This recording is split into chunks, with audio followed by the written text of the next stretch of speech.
Tiles வழங்கும் வா தமிழா வா. இணைந்து வழங்குவோர் Montra electric super auto. Powered by Periyar Maniammai institute of science and technology. Associate sponsors Sura publications, PVD Priyam salt, officers IAS academy, Kumar mess, Madurai, Chennai, விரைவில் திருச்சியில். ஸ்டைலிங் பார்ட்னர் டெய்லர் சூ, jewellery partner Malabar gold and diamonds.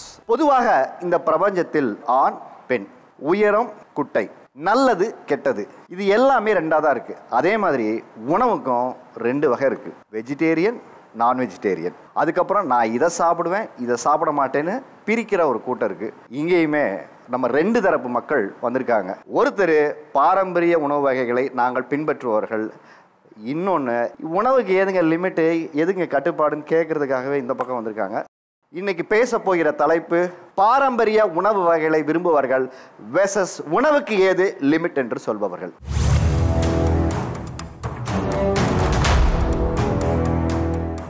ஒரு உணவு அப்படின்னு உங்களுக்கு சொல்லும்போது உங்களை வைப் பண்ற அந்த ஃபுட் என்ன?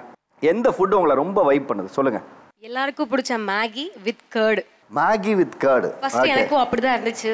அப்படின்னு என் ஹஸ்பண்ட் கூட சேர்ந்து அவர் சாப்பிட்டு நல்லா இருக்கும் சாப்பிட்டு பாருன்னு சொல்லி சாப்பிட்டுட்டேன் சார். நானும் பிரியாணி சார், நார்மல் பிரியாணிக்கும் மிட் நைட் பிரியாணிக்கும் ஒரு தனி ஒரு ஃபேன்ஸ் இருக்குது சார். நம்ம காலையில் சாப்பிட்ற பிரியாணிக்கும் அதே பிரியாணி தான், அதே பீஃப் பிரியாணியோ சிக்கன் பிரியாணியோ மட்டும் அதே பிரியாணியை நைட்டு ஒரு வெடிகாலம் ஒரு 3:30 மணியோ அப்போ நல்லா சுட ஒரு சிக்கன் பிரியாணியோ பீஃப் பிரியாணியோ அதை சாப்பிட்டோன்னா நம்ம பாடியே வந்து அந்த அந்த ஒரு தனி ஃபீல் தரும் சார். இல்லை மிட் நைட் பிரியாணி சாப்பிட்றவங்க எல்லாமே தூக்கத்தை தொலைச்சவங்க தான் அங்கே போகிறது. அப்படிலாம் இல்லை சார், தூக்க தொலைத்தவங்கலாம் இல்லை. இல்லை தூங்கி எந்திரிச்சு யாரும் அலாரம் வச்சு போகிறவங்க இருக்கீங்களா? நீங்கள் கரெக்டாக 3 மணிக்கு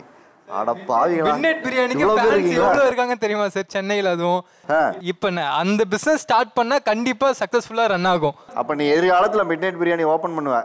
சான்ஸ் இருக்கு சார், பண்ணாலும் பண்ணிடுவேன். Tennis mid night biryani Besant நகர்ல நான் ஓபன் பண்ணா நான் கண்டிப்பா சொல்றேன், வந்தீங்கன்னா சாப்பிடுங்க. கடப்பேரை வச்சு வாத்தமிழவால பிராண்டிங் வேற பண்ணிட்டேன், இலவசமா ஃப்ரீ ப்ரமோஷன் தான் சார். ஸ்பான்சருக்கு நீங்க வந்து காசு வாங்குறவங்ககிட்ட போரு. என் பிசினஸ் கண்டிப்பா பெரிய லெவல்ல போச்சுன்னா வாத்தமிழவா ஷோக்கு நான் ஸ்பான்சர் பண்றேன் சார். எனக்கு இருக்கிறது வந்து பார்த்தீங்கன்னா ரச சாதத்தில் மீன் குழம்பு ஊற்றி சாப்பிடுவேன். சின்ன வயசில் ரொம்ப வெயிட்டாக இருந்தேன், 113 கிலோ இருந்தேன். 3 தட்டு போட்டு சாப்பிடுவேன், பயங்கர ஃபுட்டி. நான் 3 தட்டுனா எவ்வளவு? ஒரு தட்டு ஃபில் பண்ணிக்கோங்க. 1/4 கிலோ வருமா? ஓகே. விரும்பி வெரைட்டியாக சாப்பிட்றத விட இருக்கிறத அதிகமாக சாப்பிட்றாள் நான். இப்போ எவ்வளோ இருக்கீங்க? 80 kgs இருக்கேன். Okay sir. ஆம்பூர் பிரியாணி தெரியுங்களா? ஆம்பூர் பிரியாணியே தெரியாமல் தமிழ்நாட்டில் யாரும் போகிறா? எங்கள் ஊர் குமாரபாளையத்தில் வந்துட்டு பார்த்தீங்க அப்படின்னா லிட்டில் அரபியான ஒரு கடை இருக்கும். அங்கே வந்துட்டு பார்த்தீங்கன்னா அந்த ஆம்பூர் பிரியாணியை குஸ்கா மட்டும் வாங்கிட்டு மேன்சவ் சூப் ஊற்றி சாப்பிடுவோம். ரொம்ப சூப்பராக இருக்கும். ஒரு தடவை நீங்கள் ட்ரை பண்ணி பாருங்கள், அவ்வளோ சூப்பராக இருக்கும். மேன்சவ் சூப்னா என்ன?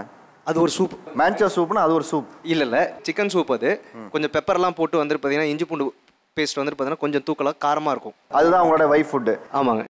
மில்க் ரைஸும் புரோட்டாவும் சால்னாவும் தொட்டு சாப்பிடுவேன் சார், அவ்வளோ டேஸ்டாக இருக்கும். பாலில் தெரிஞ்சிடாதாம்மா? இல்லை, அது வந்து சைடில் அந்த கூட்டுக்கு பதிலாக அது உள்ள போய் தெரிஞ்சிட்டோம். அது உள்ள போய் தானே வேலை. அது தயிராகட்டும் மோராகட்டும் டேஸ்ட் வேணும்ல, இங்க போய் என்ன வேணா ஆகட்டும், இங்க டேஸ்ட் வேணும்ல. அது எப்படி எவ்வளவு வச்சுப்பீங்க? அதாவது ஒரு பால், அதுக்கப்புறம் சாதம். மில்க் ரைஸ் நல்லா சால்ட் போட்டு பிசைஞ்சிருவேன். அதுக்கப்புறம் சைடுல புரோட்டாவையும் ரைஸ்ல சால்ட் போடுவியா? சால்ட் போட்டு பிசைஞ்சிருவேன். சைடுல வந்து புரோட்டாவும் சால்னாவும் ஊத்திடுவேன். அது ஊறிடும். அதோட அது சாப்பிட்றப்ப ஐயோ சொர்க்கம் சார், எனக்கு அவ்வளோ பிடிக்கும். நான் சாப்பிட்றது இல்லாமல் என் பொண்ணு பையனை கூட வந்து சாப்பிட வச்சிருவேன். அதை வந்து ப்ராக்டிஸ் பண்ணுறீங்க. இது ஒரு டிஃப்ரெண்ட் காம்பினேஷன் சொன்னாங்க. இது மாதிரி உங்களுடைய காம்பினேஷன் வைஃப் ஃபுட் என்ன? நான் வந்து காரைக்குடியிலேருந்து வரேன் சார். அங்கே வந்துட்டு ஸ்ரீபிரியா மெஸ்னு ஒரு மெஸ் இருக்குது. அங்கே எனக்கு பிடிச்ச காம்பினேஷன் வந்து மீன் குழம்பும் முயல் கறியும். அங்கே என்ன பண்ணுவாங்கன்னா போய் உட்காந்தோடனே இலையை போட்டு எம்டி ரைஸ் வைப்பாங்க. வச்சுட்டு ஃபஸ்ட்டு சிக்கன் கிரேவியில் ஆரம்பிப்பாங்க, நாட்டுக்கோழி கிரேவி, நண்டு குழம்பு, மீன் குழம்பு, முயல் கறி, இப்படி வரிசையாக கிரேவி வந்து அன்லிமிட்டட், சாதம் அன்லிமிட்டட், நம்ம எவ்வளோ வேணால் சாப்பிட்டுக்கலாம். நான் வந்துட்டு ஒரு கட்டத்தில் மீன் குழம்பு சாப்பிட்டுட்டு இருக்கேன், அதனால சாப்பிட முடியல. சாப்பிட்றதுக்குள்ளே அந்த முயல் கறியை கொண்டு வந்து வச்சுட்டாங்க சாதம் மேலே. அப்போ நான் அதை சேர்த்து சாப்பிட்றப்போ அந்த டேஸ்ட் எனக்கு பிடிக்க ஆரம்பிச்சிருச்சு. அதனால அந்த காம்பினேஷன் எனக்கு ரொம்ப ரொம்ப பிடிக்கும். இன்ன வரைக்கும் காரைக்குடி போனால் திருப்பி அதை வாங்கி கண்டிப்பாக சாப்பிட்டுட்டு தான் வருவேன். அதுவும் பிரியா மெஸ்ஸில் மட்டும்தான் சாப்பிடணும். அது உங்களை எல்லாம் முயல் கிராஸ் பண்ணி போடும்போது நாம சாப்பிட வேண்டிய முயல் நம்மளை தாண்டி போகுதுன்னு தோணுதா? இல்ல சார், நிறைய சாப்பாடு நிறைய விஷயம் சொன்னாங்க, பிரியாணி, ரைட்ஸ் எல்லாமே. பட் வந்து ஒரு ஃபுட்டை சொல்லும்போது எல்லாருக்குமே ஒரு மாதிரி எமோஷனலாக கனெக்ட் ஆகும். இந்த பரோட்டா சும்மா அப்படி அடித்து அவங்க தூக்கி அப்படி போடும்போதே ரோட்டில் போனாலே வண்டி நின்றும் தானாகவே. ஃபஸ்ட்டு 2 புரோட்டா பிச்சு போட்டு அந்த சட்னி சாம்பார் வச்சு சாப்பிட்ருவோம் சார். ஆப்போசிட்டில் பார்த்தோம்னா அப்படியே ஆஃப் ஆயில் தூக்கி வாயில் போடுவார். ஐயோ அப்படின்ட்டு, மாஸ்டர் ஃபஸ்ட்டு ஒரு கலக்கி எடுத்து வந்துருங்க, 2 புரோட்டா எடுத்து வந்துருங்க, அதுக்கப்புறம் ஆஃப் ஆயில் எடுத்துருவாங்க. அந்த முட்டை இருக்குல்ல சார், அந்த முட்டையில் உள்ள வெரைட்டியே வேறு. பிளெயின் கலக்கி, ஆனியன் கலக்கி, குழம்பு கலக்கி, அப்புறம் omelette, 1 side omelette, half oil, full boil, இதெல்லாம் வந்து கலக்கி போட்டு அடித்து அப்படி ஊற்றிட்டு அப்படி திருப்பி அந்த பிளேட்டில் வைப்பார். நமக்கு அப்படியே இன்னைக்கு கலக்கி தாண்டா அப்படின்னு முடிவு பண்ணி போய் உட்காந்துருவோம். அந்த ஃபீல் வந்து சாப்பிட்டு முடிச்சுட்டு வெளியில் வந்து ஒரு வாழைப்பழத்தை சாப்பிட்டோம்னா ரூமு படி ஏறும்போதே தூக்கம் வந்துடும் சார். தூக்கம் வரத்துக்கெல்லாம் மாத்திரை போட்டு போடுறாங்களே, நமக்கு அந்த மாதிரி ஃபீலே கிடையாது சார். தூக்கம் வரலை அப்படின்னா நேராக புரோட்டா கடை தான். ஏன்னா அந்த ஃபினான்ஷியலி நம்மளை ரொம்ப கனெக்ட் பண்ணுறது புரோட்டா தான். வேறு ஒரு ஃபுட்டுக்கு போயிட்டோம்னா எவ்வளோ இருக்குமோ அப்படின்னு ஒரு பயம் இருக்கும். ஒரு சிக்கன் ரைஸ் சொன்னால் கூட 60 ரூபா 70 ரூபா இருக்கலாம் அப்படின்ட்டு. பட் புரோட்டாங்கிறது மேக்ஸிமமாக ஒரு 10-15 ரூபாக்குள்ளே தான் இருக்கும். ஒரு 100 ரூபாக்குள்ளே விஷயத்தை முடிச்சுட்டு வந்துடலாம். ஸோ இயர்லி மார்னிங் வந்து 4 o'clock பிரியாணி என்னென்னமோ டிஷ் சொல்கிறாங்க. பட் 4 மணிக்கு எங்கள் ஊரில் பர்மாக்காரங்க நான், பீஃப் கறி, சிக்கன் கறி, எண்டிங்கில் வந்து டீயோட அதை முக்கி சாப்பிட கொடுப்பாங்க சார், ஒரு கிளாஸ் டீ. அவ்வளோ டேஸ்ட்டாக இருக்கும் சார். என்னத்தை முக்கி சாப்பிடுவீங்க? நானே ஆமாம் சார், சூப்பர் டேஸ்ட்டாக இருக்கும். ஒரு தடவை வாங்க ட்ரை பண்ணி பார்க்கலாம் சார். எனக்கு தெரிஞ்சு நீங்கள் சொல்கிற கடைக்கெல்லாம் போயிட்டு வர்றதுக்குள்ளேயே இந்த 1 வருஷம் முடிஞ்சிட்டு போல இருக்கேன். அதாவது ஃபஸ்ட்டு வந்து நான் வாங்கினதுக்கப்புறம் ஃபஸ்ட்டு பீஃப் கறி ஆர் சிக்கன் கறி சாப்பிட்டு முடிச்சிடணும். அதுக்கப்புறம் பேபியோன்னு ஒன்று கொடுப்பாங்க. அது வந்து பார்த்திங்கன்னா சுண்டல், சன்னா மசாலா அதெல்லாம் கையிலே போட்டு பிசைஞ்சு, அது பர்மா ஸ்பெஷல். அதை வச்சு சாப்பிட்டதுக்கப்புறம் ஃபைனலாக டீயோட அந்த நானை வச்சு முக்கி சாப்பிட்டீங்க அப்படின்னா ஃபினிஷ். ஏர்லி மார்னிங் 4 மணிக்கு எந்திரிச்சு நானை சாப்பிட்டா நாள் பொழுதும் சிறப்பாக போகும் என்ற ஒரு பெரிய ஒரு உதாரணத்தை சொல்லியிருக்கீங்க தமிழ் மக்களுக்கு. ஆஃபீஸ் போயிட்டு ரொம்ப ஸ்ட்ரெஸ்ஸாக நைட் ஒர்க்லாம் பண்ணிட்டு வரும்போது இந்த அண்ணா நகர் சைட்லாம் வரும்போது அந்த பிரியாணி ஸ்மெல் அப்படியே டக்கு டக்கு டக்குன்னு அவங்க அடிக்கிற சவுண்டு கேட்குமா, ஏன்டா அந்த பக்கம் வண்டியை திருப்புற அப்படின்ற மாதிரி இருக்கும். தூக்கம் தள்ளும். போயிட்டு ஒரு வாய் எடுத்து வச்சதுமே அந்த தூக்கம்லாம் பறந்து போயிடும். லாஸ்ட்டாக சாப்பிட்டு முடிச்சுட்டு அவ்வளோதான் முடிச்சிட்டோம் அப்படின்னு நினைக்கும் போது சரி டெசர்ட்டுக்கு ஏதாச்சும் சாப்பிடலாமேன்னு பார்த்தா ஜிகர்தண்டா இருக்கும். ஸோ ஜிகர்தண்டா சாப்பிட்டு முடிச்சுட்டு அப்படியே வீட்டுக்கு போய் படுத்து அப்படி ஒரு கண்ணை மூணுனா போதும், அடுத்த செகண்ட் ஏஞ்சிருக்கும் போது விடிஞ்சு மதியம் டைமே ஆகிடும். ஆக்சுவலி நான் வந்து எகிட்டேரியன், நான் வெஜிடேரியன்ஸ் ஒரு ஃப்ரைட் சிக்கன் சாப்பிடுவாங்க. அந்த ஃப்ரைட் சிக்கனை நான் ஆயிஸ்டர் மஷ்ரூம்ஸில் பண்ணுவேன். ஆயிஸ்டர் மஷ்ரூம்ஸ் வச்சு அதே ஃப்ரைட் சிக்கன், ஒரு பாப்புலர் பிராண்டில் வந்து அந்த ஃப்ரைட் சிக்கன் ரொம்ப பாப்புலர், அவங்களோட அதே ஃப்ரைட் சிக்கன் அதே மாதிரி ஆயிஸ்டர் மஷ்ரூமில் பண்ணி சாப்பிடுவேன். அதுக்கப்புறம் soups, roasted pumpkin soup, roasted carat and chilli soup ரொம்ப ரொம்ப பிடிக்கும். யூஸ்வலாக டொமேட்டோ சூப் குடிப்பாங்க, ஸ்வீட் கார்ன் குடிப்பாங்க, மேன்சாவ் குடிப்பாங்க. பட் ஆக்சுவலி ட்ரை பண்ணியிருக்காங்களா நிறைய பேர்னு எனக்கு தெரியாது. But roasted pumpkin and roasted carat and chilli பங்கம் மேக்ஸ் ப்ரோவாக இருப்பாங்க. 2 பேரும் வேற லெவலில் இருப்பாங்க. I can just have them as a meal it self. எனக்கு எக்ஸ்பிளைன் பண்ண தெரியல, பட் இப்படி இருப்பான், ஷெஃப் கிட்ஸ் மாதிரி இருப்பான். போடுற ஆடுற அப்படிங்கிற அளவுக்கு இருக்கே வந்து. நீங்க வாங்க நான் செஞ்சு தரேன், சூப்பரா இருப்பான். இத நான் சொன்ன எல்லாமே நானே செய்வேன், எல்லாமே செஞ்சு தரேன். ப்ராப்பர் சத்யா சமைச்சு தரேன். பங்க பண்ற ஒரு நாள் இது மாதிரி நானே உங்க ஃபுட் எல்லாம் நான் மெனு எடுத்து எல்லாம் ஆப்ச்சு நான் இதை ஒரு வீடியோவே எடுத்து போடுறேன். வேற எந்த உணவு உங்களை வைப் பண்ணுது? கர்டோட நான்வெஜ் சாப்பிடுவேன் சார். என்ன நான்வெஜ் என்ன சாப்பிடுவீங்க? சிக்கன், ஃபிஷ் எது வேணா சார். அதை சாப்பிடக்கூடாதுன்னு சொல்லுவாங்க. அதான் கேட்க வந்தேன். ஆனால் சாப்பிடுவேன் சார் நான். அது ஏன் சாப்பிடக்கூடாதுன்னு சொல்லுவாங்க தெரியுமா? அது தெரியல சார் எனக்கு. அதாவது தயிரையும் மீனையும் நம்ம வந்து சேர்த்து சாப்பிடும்போது தோல் சார்ந்த வியாதிகள், யாருக்கெல்லாம் அந்த ஒவ்வாமை இருக்கோ அவங்களுக்கு வந்து தோல் சார்ந்த வியாதிகளும் அலர்ஜியும் வரும்னு சொல்லுவாங்க. சில பேருக்கு வந்து எதை சாப்பிட்டாலும் ஒன்றும் ஆகாது. உனக்கு இன்னும் நடக்கல அது, நீ எல்லாம் அந்த கேட்டகரி. இந்த நெய் பரோட்டான்னு சொல்லிட்டு ஒன்று கொடுப்பாங்க சார். அது கூடவே இந்த மட்டன் ஒயிட் குருமான்னு சொல்லிட்டு கொடுப்பாங்க இந்த சிதம்பரம் பரங்கிப்பேட்டை சைடில் சார். அது அல்டிமேட்டா இருக்கும் சார், சூப்பரா இருக்கும் சார். ஆமா சார், நான் காலையில இங்க இருந்து எனக்கு காண்டாவுது எல்லாம். சொல்லுங்க. கடலூர்ல இருந்து காலையிலே பிரேக்ஃபாஸ்ட்டுக்காக அங்க போவேன் பரங்கிப்பேட்டைக்கு. ஸோ என்னுடைய ஃபேவரட் டிஷ்னு பார்த்தீங்கன்னா அந்த நெய் parotta plus white mutton kurma sir. Varun from Vadachennai sir. இந்த உலகத்திலே எங்கேயுமே கிடைக்காத ஒரு டிஷ் வந்து எங்கே வடசென்னையில் கிடைக்கும் சார். அது பேர் வந்து வட்டலாப்போன்னு சொல்லுவாங்க சார். அது என்னென்னா ஒரு மண் சட்டியில் நல்லா இவ்வளோ பெரிய கரண்டி சார், 3 கரண்டி மாவு ஊற்றிட்டு அதில் ஒரு 3 முட்டையை உடச்சி ஊற்றிடுவாங்க சார். தேங்காய் வந்து நிலா ஷேப்பில் அழகாக கட் பண்ணி ஒரு 6 பீஸ் அழகாக அடுக்கிட்டு அதுக்கு மேலே ஒரு மண் சட்டி, காலி மண் சட்டியை வச்சு அந்த கீழே அந்த விறகடுப்பில் எரியும் சார். அந்த கங்கை எடுத்து அந்த கங்கை அது மேலே போட்டு மேலே அப்படியே பீஸா மாதிரி சார், மேலேயும் அனல் கீழேயும் அனல் தம் கொடுத்து அழகாக அதை மேலே நல்லா புஷ்ஷுன்னு இப்படி உபி வரும் சார். அதை நீங்கள் காலையில் 4 மணிக்கு கிடைக்கும் சார். எங்கள் ஏரியாவில். நீங்கள் வந்தீங்கன்னா எப்போ வேணால் ட்ரை பண்ணலாம். அதை ட்ரை பண்ணி பாருங்கள், வேறு லெவலில் இருக்கும் சார். அதாவது காதலிக்கிறவனுக்கு கூட நிறைய நேரங்களில் கவிதைகள் தடைப்பட்டு வரும், வரிகள் வராது.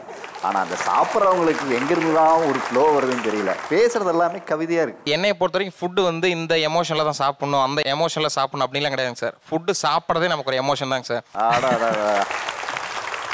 நான் வந்து புதன்கிழமை காலையில் ஆனால் எப்பயுமே எங்கள் ஊரில் இன்டீரியரில் ஒரு கடை இருக்குங்க சார். அங்கே வந்து 7:30 மணிக்கு இட்லியும் குடல் கறியும் ஃபேமஸுங்க சார். நீங்கள் 7:30 மணினா அதிகபட்சம் ஒரு 8 மணிக்கு போகலாங்க சார். 8:30 மணிக்கு போனீங்கன்னா எல்லாமே தீந்துருங்க சார். அவங்க ரெடி பண்ணிவிட்டு அந்த டேபிளுக்கு வரும்போது நம்ம அங்கே இருந்தால் நம்ம கிடைக்கும், இல்லைன்னா இல்லைங்க சார். இல்லைன்னா இல்லை. சுட சுட 2 இட்லிங்க சார். அதுக்கு வந்து அவங்க மட்டன் குழம்பு தனியாக கொடுத்துருவாங்க சார். குடல் மட்டும் ஒரு குட்டி கப்பில் கொடுப்பாங்க சார். அதே மாதிரி இட்லி வந்து நான் என்றைக்குமே இது வரைக்கும் தொட்டெல்லாம் சாப்பிட்டது இல்லைங்க சார். இட்லிலாம் வந்து பிணைஞ்சு தான் சார் சாப்பிடணும். இட்லி வந்து சோறு மாதிரி வச்சு சாப்பிட்டா தான் சார் அந்த ஃபுல் எமோஷன் நல்லா இருக்கும் சார். அதில் சோறு மாதிரி பிணைஞ்சு சாப்பிடணும். காலையில் சுட சுட இட்லி குடல் குழம்பு ட்ரை பண்ணி பாருங்கள், டேஸ்ட்டு மஜாவாக இருக்கும். இந்த பாரம்பரிய உணவில் ஒரு ரகசியத்தை சொல்லிடுறேன். உலகத்திலேயே தமிழ்நாட்டில் மட்டும்தான் கோணத்தின் அடிப்படையில் உணவு வகைகள்.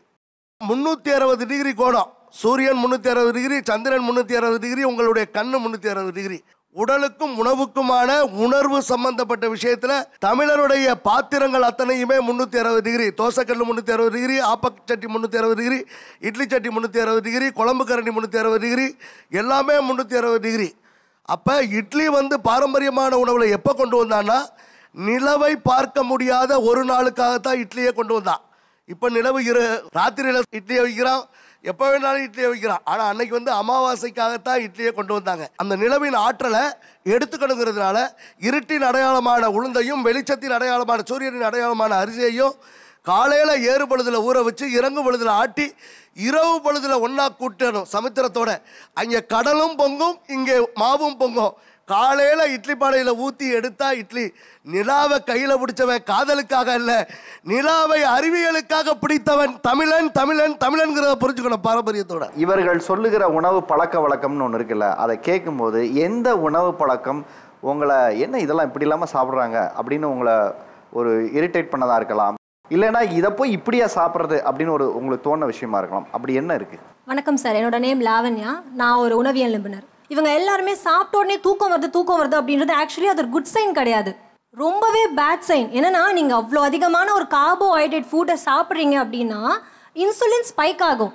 இன்சுலின் ஸ்பைக் ஆகுது அப்படின்னா மீன்வைல் சைமல்டேனியஸாக இந்த செரட்டோனின் அப்படின்ற ஹார்மோன் ரிலீஸ் ஆகுது, மெலட்டோனின் இன்க்ரீஸ் ஆகுது. தூக்கம் வர்றதுக்கு தேவைப்படுற ஒரு ஹார்மோன் அது. ஸோ இது வந்து ஒரு சைடாக நடக்கிற ஒரு விஷயம். அன்ஹெல்த்தியான ஒரு வே நடக்கும் போது அது நடக்கிற ஒரு நல்ல விஷயம் கூட நீங்கள் வச்சுக்கலாம். ஆனால் நம்ம தூக்கம் வருது அப்படின்னு நம்ம பார்க்குறோம், கூட இன்சுலினோட ப்ராப்ளம் ஏறிட்டே போகுது. கிட்டத்தட்ட ஒரு வருஷத்தில் 100 மில்லியன் பீப்புள் வந்துட்டு நான் கம்யூனிகபிள் டிசீஸ், அதாவது ஒபிசிட்டி அண்ட் இந்த டயபெட்டிஸ் எல்லாம் அஃபெக்ட் ஆகிறோம். இவங்க சொன்னதுலேருந்து ஒன்று எனக்கு புரியுது. என்ன அப்படின்னா, உணவுக்கு மரியாதை, ருசி உணர்வுக்கு மரியாதை, உடல் நலத்துக்கு மரியாதை, அது கொடுக்கணும்ல.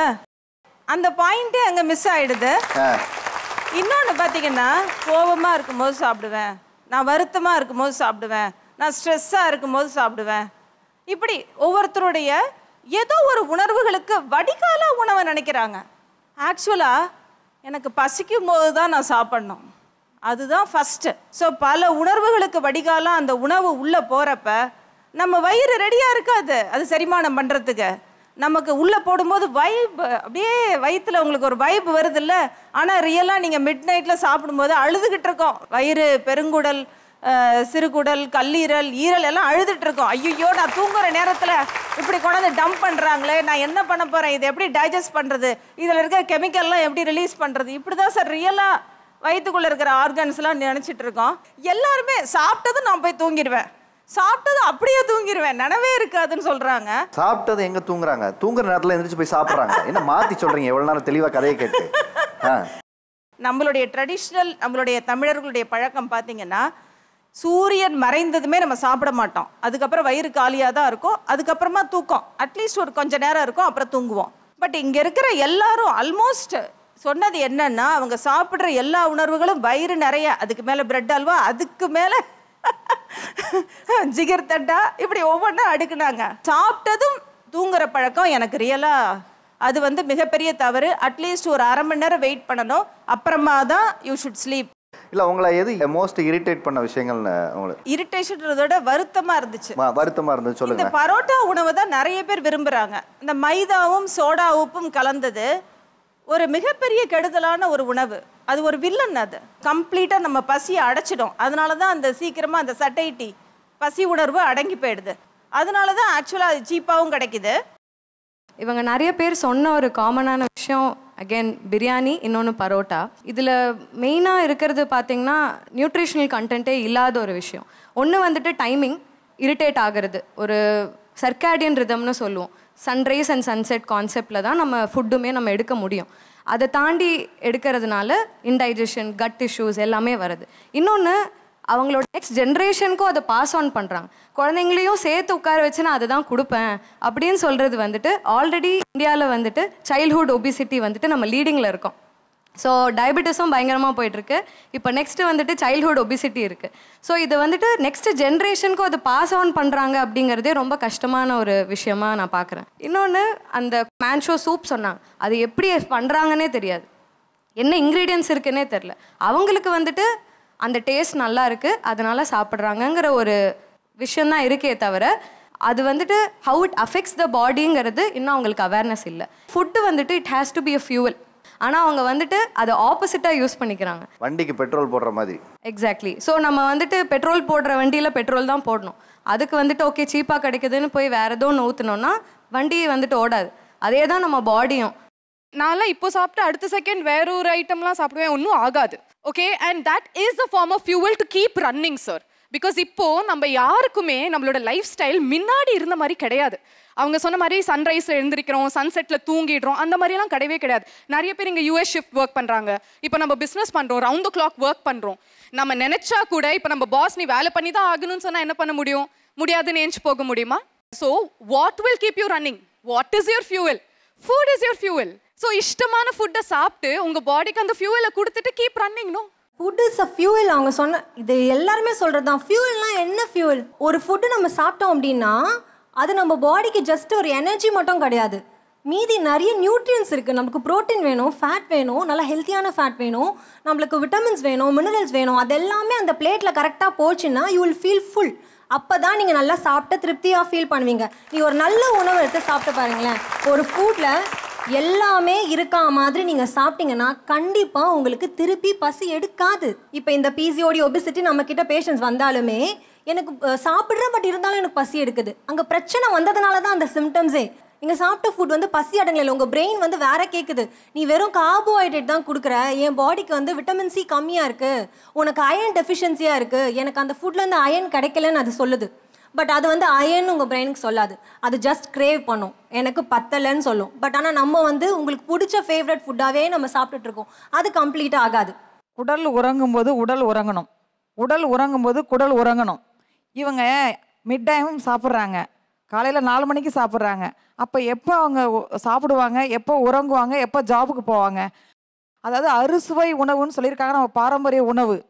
அந்த அறுசுவை இனிப்பு, கசப்பு, துவர்ப்பு, கார்ப்பு, உப்பு எல்லாமே இருக்குது, அறுசுவை இருக்குது. ஆனால் இவங்க சாப்பிட்ற உணவில் அறுசுவை இருக்கான்னா தினம் தினம் அவங்க காரம், புளிப்பு, இனிப்பு இதுதான் அதிகமாக சேர்த்துக்கிறாங்க. அப்போ உடம்புல அதனோட பாதிப்பு அதிகமாக இருக்கும். இதில் யாராவது எனக்கு எந்த நோயும் கிடையாது, எனக்கு ஒபிசிட்டி கிடையாது, ஃபெர்டிலிட்டி ப்ராப்ளம் கிடையாது, எனக்கு சுகர் கிடையாது, பிபி கிடையாது, எந்த ப்ராப்ளமும் எனக்கு கிடையாதுன்னு அவங்க ஃபேமிலியிலேருந்து ஹிஸ்ட்ரியிலேருந்து எடுத்து சொல்லுங்கள் பார்க்கலாம். நான் சொல்ல முடியும், நாங்கள் பாரம்பரிய உணவை பரம்பரையாக நாங்கள் ஃபாலோ பண்ணிகிட்ருக்கோம். இன்றைக்கும் எங்கள் வீட்டில் எல்லாம் இறந்தது எல்லாம் 80 வயசுக்கு மேலே தான், ஆப்ரேஷன் கிடையாது, எல்லாம் நார்மல் டெலிவரி தான். இவங்க சொல்கிற உணவு முறைகள்லாம் உடல் பாதிப்பை ஏற்படுத்தும். நம்மளுடைய பாரம்பரிய உணவு தான் ஆரோக்கியமாக வாழ வைக்கும். நீங்கள் எல்லாம் பாரம்பரிய உணவு எல்லாம் நீங்கள் ஃபாலோ பண்ணுறீங்க, இந்த பக்கம் உட்காந்துருக்கீங்க இல்லையா? இவங்க சாப்பிடக்கூடிய உணவு பழக்கம் தப்பாக இருக்குது அப்படின்னு நீங்கள் நினைக்கிறீங்களா? இதே ஒரு 10 இயர்ஸ் பிஃபோர் இந்த நிகழ்ச்சி நடந்த நானும் அந்த பக்கம் தான் உட்காந்துருப்பேன். வானத்தில் பறக்கிறது, தண்ணியில் இருக்கிறது, ரோட்டில் இருக்கிறதுல மிஷினை தவிர எல்லாத்தையும் சாப்பிட்ருக்கேன். ஆப்ரேஷன் தேட்டரில் தூக்கி போட்ட வகுத்தை கிழிச்சப்போ தான் தெரிஞ்சு எனக்கு எல்லாமே என்ன காரணம் அப்படின்னு. அப்பண்டிஸ் வந்துச்சு, கிட்னி ஸ்டோன் வந்துச்சு. நம்ம உடம்புக்குள்ளேயே காற்று, தண்ணி, சாப்பாடு இது 3 தான் உள்ளே போயிட்டு வெளியில் வர்றது. இது 3 கரெக்டாக உள்ளே போயிட்டு வெளியில் வந்துச்சுன்னா பிரச்சனையே கிடையாது. உள்ளே போய் ஸ்டக்காகி நிற்கிற இடத்துல தான் பிரச்சனையும். இவங்க நினைக்கிறாங்க நம்ம எப்போ வேணாலும் சாப்பிடலாம், என்ன வேணாலும் சாப்பிடலாம் அப்படின்னு. ஒரு அறிவு உள்ள செடி கொடி தான் அது. இந்த தகவமைப்பில் இந்த நிலப்பகுதியில் இங்கே தான் வளரணும்னா அது அங்கே தான் வளரும். அந்த தகவமைப்பில் இருந்தால் தான் அது வளர முடியும். பிச்சாவரம் காட்டில் இருக்க ஒரு செடியை கொண்டு வந்து நம்ம தரையில் நம்ம ஊருக்குள்ளே ஊண்டி வச்சோம்னா முளைக்காது. ஒரு அறிவு இருக்க செடியே அந்த தகவமைப்பில் இருக்க உணவு தான் சாப்பிட்டு வளருது. நம்மளுக்கு இருக்குது நம்மளுடைய பாரம்பரியம். அப்போ நம்ம சைனாவில் பிறந்திருந்தோம்னா அந்த உணவை சாப்பிட்லாம். பர்மாவில் பிறந்திருந்தோம்னா தம்பி சொன்ன மாதிரி பர்மா உணவு சாப்பிட்லாம். நம்ம ஊரில் நம்ம கிளைமேட்டுக்கு நம்ம என்ன உணவு சாப்பிடணுமோ அதை தான் நம்ம சாப்பிடணும். நான் என்ன சொன்னேன்னா, காமனாக சொல்கிறத தாண்டி நீங்கள் என்ன மாதிரி உணவு வகைகளை எடுத்துக்கிறீங்க, எதை மாற்றிக்கிட்டீங்க? புரோட்டா சாப்பிட்டதை நிப்பாட்டேன் சார். 92 கிலோ இருந்தேன், இப்போ வந்து 78 தான் இருக்கேன். அதே மாதிரி ஹெல்த்தியான ஃபுட்டு கன்சீவ் ஆகிறதுக்கு முன்னாடியும் சரி, கன்சீவ் ஆனதுக்கு அப்புறமும் கம்பல்சரி எல்லாரும் அயன் ஃபோலிக் டேப்லெட் எடுக்க சொல்கிறாங்க. அன்னைக்கு எங்கள் பாட்டி சொல்லுவாங்க, தோட்டத்துக்கு வேலைக்கு போன இடத்துல குழந்தைய பற்றி தூக்கிட்டு வந்திருக்காங்க. ஆமாம், அன்றைக்கெல்லாம் வந்து எந்த ஒரு இரும்பு சத்து குறைபாடு இல்லை. ஏன்னா அவங்க சாப்பிட்டது இரும்பு சோளம். அந்த சத்து குறைபாடுகள் இருக்கக்கூடிய உணவை விட்டுட்டு அந்த சத்துக்கள் இருக்கக்கூடிய நார் சத்துக்கள் இருக்கக்கூடிய நம்ம பாரம்பரிய உணவான சாமை, தெனை, குதிரைவாளி, சோளம், கம்பு இந்த உணவுகளை எடுத்துக்கலாம். அரிசியும் நம்ம பாரம்பரிய உணவு தான். ஏன்னா தஞ்சாவூரில் பார்லியும் கோதுமையமாக விளைஞ்சிச்சு, அன்னைக்கு இந்த அரிசி இருந்தது தான். இந்த மாதிரியான உணவுகளை கரெக்டான நேரத்தில் எடுத்துக்கணும். நம்ம உடம்பு நம்மக்கிட்ட பேசும் சார். நம்மளுக்கு எப்போ பசிக்குதோ சாப்பிடணும், நம்ம உடம்புக்கு தேவைன்னா பேசும், பசிக்கும். தாகம் எடுக்குது அப்படின்னா தண்ணி தேவைப்படுறப்ப பேசும், தண்ணி குடிக்கணும். தூக்கம் வரணும் அப்படின்னா அதுவே டயர்டாக்கி காமிக்கும், தூக்கம் வர மாதிரி இருக்குடா அப்படின்னு படுத்துடணும். இது மூணையும் மாற்றி பண்ணிவிட்டு கண்ட நேரத்தில் சாப்பிட்றது, கண்ட நேரத்தில் தூங்குறது, தண்ணியே தவிக்காமல் தண்ணி நிறைய குடிக்க சொல்லியிருக்காங்க, 4 லிட்டர் குடிக்க சொல்லியிருக்காங்க, குடிச்சு கிட்னியை ஃபெயிலியர் ஆக்குறது. இந்த மாதிரி விஷயங்களை மாற்றி பண்ணுறது தான் தப்பு அப்படின்னு சொல்கிறோம். எது எது எங்கெங்கே விளையுதோ அவங்கவுங்க தான் அதை பயன்படுத்தணுங்க சார். அது வந்து எங்கே விளையும், ஊட்டி, குன்னூர் அந்த மாதிரி மலைப்பிரதேசத்தில் விளையிறது வந்து அவங்களுக்குடைய அந்த கூலிங்கை போக்கிக்கிறதுக்காக தான் அந்த டீ காஃபிங்கிறது. ஆனால் நம்ம இங்கே டீ காஃபிலாம் குடிக்கிறோம், அது வந்து ஆரோக்கியமான ஒரு சொல்கிறேன். அங்கே இருக்கவங்க சாப்பிடலாம், இல்லை அப்போ எல்லாரும் குடிக்கிறேன், நீராகாரம் சாப்பிடுவாங்க. அது ரைட். எந்திரிச்சோன்னே பால் கூட ஆரம்பிக்கும் போது அங்கே எல்லாரும் குடிச்சிட்டு தான் இருந்தீங்க, டீ காஃபி எல்லாம் குடிக்கிறாங்க சார். அப்போ அது வந்து அது ஏற்புடையதா இல்லையா சார்? அவங்க அந்த பக்கம் தாயா சொல்கிறேன், சொல்லக்கூடாது சொன்னா கேட்குறேன், எல்லாம் வாங்கின பிறகு தெரியும். இல்லைங்கண்ணா, இப்போ நீங்கள் அந்த பக்கம் உட்காந்துருக்கீங்க அப்படிங்கும்போது நீங்கள் அதெல்லாம் கரெக்டாக ஃபாலோ பண்ணாதான் நீங்கள் எங்களுக்கு அட்வைஸ் பண்ண முடியும்னு கேட்குறேன் நான். அதில் பாதிக்கப்பட்டனால தான் சொல்கிறேன். ஆனால் பாதிக்கப்பட்டு மறுபடியும் அதே தானே சார் பண்ணுறாங்க எல்லாரும். இப்போ டீ காஃபி இப்போ யாரும் குடிக்கிறது இல்லையாங்க சார்? டீ காஃபிங்கிறது நம்ம குடிக்கக்கூடாது. ஒரு டாக்டர்கிட்ட போகிறோம் அப்படின்னா ஃபர்ஸ்ட் அவங்க சொல்கிற டீ காஃபி குடிக்காதீங்க, ஆரோ வாட்டர் இருந்தால் அதை குடிக்காதீங்க அப்படின்னு தான் ஃபர்ஸ்ட் சஜஸ்ட் பண்ணுறாங்க. இப்போ நெல் விளையாத இடத்துல அரிசி சாப்பிடக்கூடாதா? பதில் சொல்லுங்க மேடம். டீ காஃபி குன்னூர்ல விளையுது, அவங்க தான் குடிக்கிறோன்றீங்க. அங்க நெல் கிடையாது, அப்ப அவங்க அரிசி சோறு சாப்பிடக்கூடாதா? 3 வேளை டீ காஃபியை குடிச்சிட்டு தஞ்சாவூர்ல மட்டும் தான் நெல் விளையுதுன்னு நீங்க சொல்றீங்களா? நம்பூர்ல எங்கேயுமே நெல் போடுறது இல்ல சார். ஒரு பகுதியை தான் அது பண்ண, ஒரு ஊர்னு நீங்க குறுகலா இது பண்ணக்கூடாது. இப்ப இந்தியாவுடைய தென் பகுதி இல்ல வடபகுதி இல்ல இந்தியா, தென்கிழக்கு ஆசியா, அந்த மாதிரி ஒரு பகுதியாகத்தான் நம்ம வந்து கன்சிடர் பண்ணோம். ஒரு ஊரு ஒவ்வொரு ஏரியான்னு கன்சிடர் பண்ண முடியாது. இல்ல மேடம், நான் அதே சொல்லல, நான் சாப்பிடக்கூடாதுன்னு சொல்ல, அண்ணன் சொன்னதுக்கு நான் விளக்கம் தான் சொன்னேன். இல்ல நான் டீ குடிச்சதுக்காக இப்ப நான் டீ காஃபி யாரையும் குடிக்காதீங்க நான் யாரையுமே சொல்ல வரல. இல்ல சார், நீங்க சொன்ன உதாரணம் தவறுன்றதுக்கு தான் நான் சொன்னேன். இல்ல அது வந்து அப்ப டீ காஃபி குடிக்கிறதுங்க ஒரு நல்ல ஆரோக்கியமான செயல். எல்லாருமே ஆரோக்கியம்னு சொல்றீங்கல்ல, அப்ப அது ஆரோக்கியமா நான் கேட்கறேன். மாடு வந்த பிறந்தே பால் வந்துருச்சு சார். பால் கெட்ட உணவுலாம் கிடையாது. இல்லை நீங்கள் ஏன் காஃபி டீ குடிக்கிறீங்கன்னு கேட்குறேன் சார். காஃபி டீ குடிக்கக்கூடாதுன்னு யாரும் சொல்லலை. ஃபில்டர் காஃபிக்கு மயிலாடுதுறை தான் ஃபேமஸ்ஸு. ஆனால் ஒரு அளவு தான் குடிக்க சொல்லியிருக்காங்க. என்னன்னாக்கா தினமும் இப்போ வேலைக்கு போகிறவங்களாம் சாப்பிட்றத விட்டுட்டு டீ காஃபியே அடிமையாயிட்டாங்க. ஏன்னா எங்கள் ஹாஸ்பிட்டலில் நிறைய பேஷண்ட் வந்துட்டுருக்காங்க, நான் பார்த்துட்ருக்கேன். அவங்க காலையில் காஃபி, ஈவினிங் டீ குடிக்கலாம், ஒரு வேளை 2 வேளை 3 வேளை குடிக்கலாம், அதிகபட்சமாக குடிக்கக்கூடாது சொல்லியிருக்காங்க. அவ்வளோதானே தவிர மற்றபடி டீ காஃபி குடிக்கக்கூடாதுன்னு யாரும் சொல்லலை சார். இப்போ அங்கே யாரோ ஒருத்தர் சொன்னாங்க, இப்படி தான் சாப்பிடணும், நியூட்ரிஷனல் வேல்யூ இருக்கணும், இந்த காய் இருக்கணும், you have to have proteins, you have to have everything on your meal plate அப்படின்னு சொன்னாங்க. நான் ரொம்ப ஆனஸ்ட்டாக, ஆக்சுவலி இன்னோசென்ட்டான டவுட்டு தான் இது. இப்போ என்னோட அஜ்ஜி வந்து அப்படி தான் சாப்பிட்டாங்க, என்னோட அம்மம்மா அப்படி தான் சாப்பிட்டாங்க. ஆனால் என் அஜ்ஜி சீக்கிரமாக இருந்துட்டாங்க, நான் என் அஜ்ஜியை பார்த்ததே கிடையாது. எங்கள் அம்மாவுக்கு கிட்னி ஃபெயிலியர் இருந்தது, சுகர் இருந்தது. பட் இவங்க இப்போ நம்ம சாப்பிட்ற மாதிரி சாப்பிடும் போது வருதுன்னு சொல்கிறத நான் பை பண்ணிக்கிறேன், ஓகே ஃபைன். ஆனால் அவங்க அப்படி சாப்பிடலையே. இவங்க சொல்கிற எல்லாம் ப்ராப்பராக, உங்களுக்கு தெரியும் அந்த காலத்தில் என்ன இருந்திருக்கும். நீங்கள் இப்போ இதை நீங்கள் ஜங்க்னு டேர்ம் பண்ண போறீங்கன்னா இந்த மாதிரி ஜங்க் அப்படி கிடையாது, கரெக்டுங்களா? அப்போது ஒருத்தர் கேட்டாங்க, ஜெனரேஷனா உங்களுக்கு எந்த வியாதியும் வரலையா அப்படின்னு சொல்லுங்க. நாங்கள் I have a risk of kidney failure, sir. I have a risk of heart attack. I have a risk of sugar. I mean diabetes. I have a risk of everything. அது எனக்கு ஜெனரேஷனாக பாஸ் ஆன் ஆனது. நான் என்ன பண்ண முடியும்? அது என்னோட தப்பு இல்லையே. அதுக்காக நான் இப்போ சாப்பிடாம இருக்க முடியுமா? இல்லையா? ஒரு பாயிண்ட்டுக்கு மேலே எனக்கு என்னாச்சும் ஆச்சு, என்னோட ஜென்ரேஷன்ஸில் என்னோட அஜ்ஜி, என்னோட தாத்தா எல்லாரும் எனக்கு பாஸ் ஆன் பண்ண ஒரு வியாதி எனக்கு வரப்போகுது அப்படின்னா என்னை இது எதுவுமே சாப்பிடாதுன்னு சொல்ல போகிறாங்க. அது மட்டும் நான் பாட்டுக்கு சாப்பிட்டுக்கிறேனே, எனக்கு ஆல்ரெடி தெரியும் எனக்கு இந்த ரிஸ்க் இருக்குன்னு, அது மட்டும் நான் என்ஜாய் பண்ணிட்டு போகிறேனே. மழை வருது, நம்ம கொடை எடுத்துகிட்டு போகிறோம், ஏன்னா மழையில் நனையக்கூடாதுன்னு. ஆனால் எனக்கு தெரியும் கொடையை மீறியும் சாரலின் துளிகள் என் மீது படலாம். அது தெரிஞ்சு தான் நான் போகிறேன். அந்த அனுபவத்தை நான் ஏன் தொலைக்கணுங்கிறாங்க. ஜங்க் அப்படின்றது வந்து பீட்சா பர்கர் அது மட்டும் கிடையாது. எந்த ஒரு ஃபுட்டில் வந்து ரொம்ப அதிகமான அளவுக்கு கேலரியோ இல்லைனா வந்து சுகர் கண்டென்ட்டோ சால்ட் இருக்கோ அதை ஜங்க்குன்னு சொல்கிறோம். நீங்கள் சொன்ன மாதிரி பாரம்பரியன்றது ரொம்ப வருஷத்துக்கு முன்னாடியே அங்கே காலி ஆயிடுச்சு. ஏன் நம்ம அம்மாலாம் என்ன ஹெல்த்தியாக சாப்பிட்டாங்க? நீங்கள் சொல்கிறீங்க பாரம்பரியமாக நாங்கள் இங்கே சொல்கிறது ட்ரெடிஷ்னல் ஃபுட்டுன்னு மில்லட் சாப்பிடணும் அதெல்லாம் நான் சொல்லலை. அப்படி பார்த்தா என்னோட அம்மாவே ரொம்ப ஹெல்த்தியான ஒரு லைஃப் ஸ்டைல் ஃபாலோ பண்ணாங்கன்ட்டு நான் சொல்லவே மாட்டேன். டாக்கிங் அபவுட் அம்மா. Even my grandma. But I know what my grandparents ate. I know what my grandparents ate very clearly. Hereditary சில ஜெனரேஷன் வைஸ் நம்மளுக்கு இப்போ கேன்சரோ இல்லைனா வந்து வரது அப்படின்றது அதுக்கு கண்டிப்பா உணவியல் வந்து ஒரு ரீசனா இருக்கணும்னு கிடையாது. Might be any reason. அந்த क्वेश्चन அவங்க த்ரோவே பண்ணிருக்க கூடாது. ஜெனரேஷனா உங்களுக்கு எதுமே இல்லன்னு சொல்லிருக்க கூடாது. பட் யூ கேன் இப்போ நீங்க ஃபாலோ பண்ற சில லைஃப் ஸ்டைல் மூலியமா உங்களால கண்டிப்பா அந்த ப்ரிவிலன்ஸை கம்மி பண்ண முடியும். I buy that. That is what we are saying. Okay, but அவர் சொன்னாரு இப்போ இதெல்லாம் சாப்பிடாம நான் weight குறைஞ்சிட்டேன். நான் சாப்பிட்டுட்டு நான் போய் வொர்க் அவுட் பண்ணிக்கிறேன். பூட் கேம்ப் போறேன். நான் வொர்க் அவுட் பண்ணிக்கிறேன். நான் ஸ்டில் என்னோட weight குறைச்சிக்கிறேன். என்னோட weight balance என்னன்னு நான் பாத்துக்கிறேன். See, weight மட்டும் வச்சு நம்ம இப்ப ஹெல்த்தியே நம்ம பேசலங்க. I'm not saying weight is equal to health. என்ன சொல்ல ட்ரை பண்ணேனா மேல ஒருத்தர் சொன்னாரு நான் பரோட்டா சாப்பிடாதனாலே எனக்கு இத்தனை kgs குறைஞ்சது அப்படினு சொன்னாரு. அவர் எந்த வழியில வெயிட் ஏறினாருன்றது ஒரு விஷயம் இருக்கு. மைட் பி அவர் டீ காஃபியோ இல்லைன்னா ரொம்ப அன்ஹெல்த்தியா நீங்க சொல்ற பரோட்டா ஏதோ சாப்பிட்டு அவர் ஏறி இருக்கலாம். அதை கட் பண்ணோன்னு வெயிட் லாஸ் ஆயிருக்கலாம். அட்லீஸ்ட் அவங்க என்ன இருங்க அவங்க எதை கவுண்டர் பண்றாங்கன்னு நீங்க புரிஞ்சுக்கோங்க. ஜெனட்டிக்கலா அவங்க ஒரு இடத்துல பாரம்பரிய உணவுகளை சாப்பிட்டு வந்ததுனால அவங்களுக்கு வியாதியே வரலைங்கிறத நீங்க எப்படி உறுதியா சொல்ல முடியுங்க தான் அவங்க கேள்வியா கேட்குறாங்க. வியாதி எங்களுக்கு வரவே வராது உங்களுக்கு வரும் யாரும் சொல்லவே இல்லை. வியாதி வர சான்ஸ் வந்து உங்களுக்கு அதிகமாக இருக்கு. You are taking high risk on your life style and food habits. எங்களுக்கு இல்ல எங்களுக்கு ரிஸ்க் ரொம்ப கம்மி. இப்போ இங்க இருந்து நான் எந்திரிச்சு போய் தூங்கி நாளைக்கு காலைல கண்ணு திறப்பேனான்னு எனக்கு தெரியாது சார். Let's be practical. அப்போ என்ன வருதோ வரட்டும். Life is totally undefined, unexpected. இந்த இத்துணூண்டு வாழ்க்கையில இத்துணூண்டு இருக்கிற சின்ன சின்ன மொமெண்ட்ஸ்ல நான் ரிஸ்க் எடுத்துட்டு போறேன். Yes, that is the reason all of you are telling life is short, let us make it sweet. அவ்வளவுதானே. இருக்கிற ஜாலி என்ஜாய் பண்ணிடலாம் சொல்றீங்க இல்லையா? That is wrong. நான் இருக்கிற வரைக்கும் என்ஜாய் பண்ணிக்கிறேன்னு சொல்ல சார். என்னோட நாளை இருக்கா இல்லையான்னு எனக்கு தெரியாது. அதனால இன்னைக்கு எனக்கு இதை சாப்பிடணும்னா நான் சாப்பிட்டுக்கிறேன்னு சொல்றேன். ரெண்டுத்துக்கும் வித்தியாசம் இருக்கு. இன்னைக்கு ஹெல்த்தியா சாப்பிட்டாக்க சப்போஸ் நாளைக்கு போய்டுவோன்ற நாளைக்கு தள்ளி போடலாம் இல்லையா? இப்போ இவங்க எல்லாம் பரோட்டா சாப்பிடுறே சொன்னாங்க, பிரியாணி சாப்பிடுறே சொன்னாங்க. அப்போ வீட்ல சாப்பாடு சாப்பிடுறது இல்லன்னு நினைக்கிறீங்களா? பரோட்டா சாப்பிட கூட நாங்க யாரும் சொல்லவே இல்ல. பிரியாணி சாப்பிட யாரும் சொல்லவே இல்ல. That is once in a while. But you are making it a routine food items. That's what we are. Sir, அதுதான் I'm trying to tell you. You don't know what our routine is. நீங்க நாங்க சாப்பிடுற ஒருவேளை மீலோ இல்ல அந்த mid நைட்ல போய் சாப்பிடுறதையோ கணக்கு எடுக்கிறீங்க.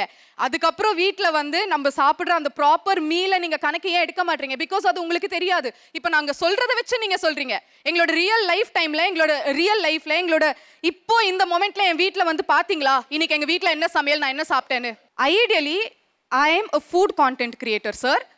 என்னோட வீட்டில் நீங்கள் என்னோட ஃபுட் கான்டென்ட் கிரியேஷன் பேஜில் பார்த்தீங்கன்னா விதமாக இருக்கும். ஏன்னா ஆசை யாரை விட்டது? எல்லாருமே கேட்குறாங்க இந்த ரெசிபி வேணும் அந்த ரெசிபி வேணும்னு. ஆனால் எங்கள் வீட்டில் கிச்சனில் நான் டெய்லி என்ன சமைக்கிறேன் அப்படின்றது டோட்டலாக வேறு. இப்போ நம்ம வீட்டில் செஞ்சு சாப்பிட்றது ரொம்ப சூப்பர் ஃபைன். ஏன்னா வெளியில் போய் அதே உணவை நம்ம சாப்பிடும்போது அதே இதை சாப்பிடும்போது என்ன ஆகுனா அதில் ஒரு 200 கேலரி எக்ஸ்ட்ரா ஆகும். மருந்தென வேண்டாவாம் யாக்கைக்கு அருந்தியது அற்றது போற்றி உண்ணின். அதாவது நம்ம சாப்பிட்ட சாப்பாடு செரிக்கிற தன்மை நம்மளுக்கு தெரியணும். இந்த மாதிரி பரோட்டா பிரியாணி இந்த மாதிரி உணவுகளை சாப்பிடும்போது அதுக்கு செரிமானம் ஆகிற நேரம் வந்து அதிகமாக இருக்கும். ஸோ இப்போ அது சாப்பிட்றோன்னா அதுக்கப்புறம் வந்து அது டைஜஸ்ட் ஆகணும் அப்படிங்கிறதுக்காக ஒரு சாஃப்ட் ட்ரிங்க்ஸ் ஆர்டர் பண்ணுவோம். ஸோ அது இன்னுமே எக்ஸ்ட்ரா கேலரிஸ் தான் ஆகுது. நம்ம இப்போ வெளியில் போய் சாப்பிட்ற ஃபுட் வந்து எல்லாமே சேஃபாக இருக்கா அப்படிங்கிறத நம்மளால சொல்ல முடியாது. ஸோ இது என்ன இருக்குன்னா ஹைதராபாத்தில் ஒரு லேடி மோமோஸ் வித் மைனேஸ் சாப்பிட்டதுனால அவங்களோட லைஃப் வந்து she is not anymore. So அவங்க கூட சேர்ந்து சாப்பிட்ட 15 பேருமே ஹாஸ்பிட்டலைஸ்ட். இதனால வந்து லாஸ்ட் ஏப்ரல்லேருந்து தமிழ்நாடு கவர்மெண்ட் வந்து மைனேஸை பேன் பண்ணியிருக்காங்க நெக்ஸ்ட் 1 இயருக்கு. அதே மாதிரி கேரளாவில் சிக்கன் ஷவர்மானால நிறைய பேருக்கு ஃபர்ஸ்ட் வீக் வந்து டயரியா மட்டும் சிம்டம்ஸ் வந்திருக்கு. ஸோ நெக்ஸ்ட் வீக் பார்த்தீங்கன்னா நியூரோ ப்ராப்ளம்ஸ் வந்திருக்கு. ஸோ இந்த மாதிரி நம்ம ஒரு சின்ன சின்ன விஷயங்கள் அப்பப்போ தானே சாப்பிட்றதுனால நம்மளுக்கு அப்போவே உடனே தெரியாது.